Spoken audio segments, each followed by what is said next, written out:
മറ്റൊരു വാർത്തയിലേക്ക്. കർണാടകയിൽ നിന്ന് കേരളത്തിലേക്ക് ലഹരി കടത്തുന്ന പ്രധാനിയെ ബംഗളൂരുവിൽ പോയി പിടികൂടി പോലീസ്.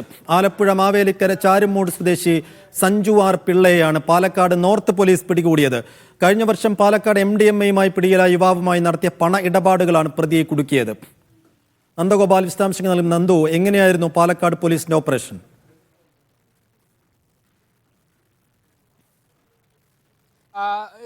അതായത് ഈ MDMA-ക്കെതിരെ ശക്തമായ പോരാട്ടം, ഈ ലഹരിക്കെതിരെ ശക്തമായ ഒരു നീക്കം പോലീസിന്റെ ഭാഗത്തു നിന്നും നടത്തുന്നുണ്ട്. അതിന്റെ ഭാഗമായി കഴിഞ്ഞ വർഷം പിടിയിലായ ഒരു വ്യക്തി, ഇയാളുടെ കയ്യിൽ നിന്നും 31 ഗ്രാം MDMA കണ്ടെത്തുകയും ചെയ്തിട്ടുണ്ടായിരുന്നു. ഇയാളുടെ അക്കൗണ്ട് വിവരങ്ങൾ പരിശോധിച്ചതിൽ നിന്നുമാണ് ഈ സഞ്ജുവുമായി ബന്ധപ്പെട്ട വിവരങ്ങൾ പോലീസിന് ലഭ്യമായത്. ഇയാൾ ബാംഗ്ലൂർ കേന്ദ്രീകരിച്ച് പ്രവർത്തിക്കുകയാണ് എന്നുള്ളതും പോലീസിന് വ്യക്തമാവുകയും ചെയ്തിട്ടുണ്ടായിരുന്നു. അങ്ങനെയാണ് ഈ ബാംഗ്ലൂരിൽ നിന്നും കേരളത്തിലേക്ക് ലഹരി കടത്തുന്നതിൽ പ്രധാന കണ്ണിയാണ് ഈ സഞ്ജു. ഇയാളെ പറ്റിയുള്ള വിവരങ്ങൾ ലഭിച്ചതിന്റെ അടിസ്ഥാനത്തിലാണ് ഈ പാലക്കാട് നോർത്ത് പോലീസ് ബാംഗ്ലൂരിൽ നേരിട്ടെത്തി ഇയാളുടെ മൊബൈൽ ഉൾപ്പെടെ ട്രാക്ക് ചെയ്ത് പ്രതിയെ പിടികൂടുകയും ചെയ്തിട്ടുള്ളത്. പ്രതിയെ ഇപ്പോൾ പാലക്കാട് നോർത്ത് സ്റ്റേഷനിലേക്ക് എത്തിക്കുകയും ചെയ്തിട്ടുണ്ട്. ഇയാളെ ചോദ്യം ചെയ്തു വരികയാണ്. ഇയാൾ ഒരു പ്രധാന കണ്ണിയാണ് എന്നുള്ളതാണ് പോലീസ് വ്യക്തമാക്കുന്നത്.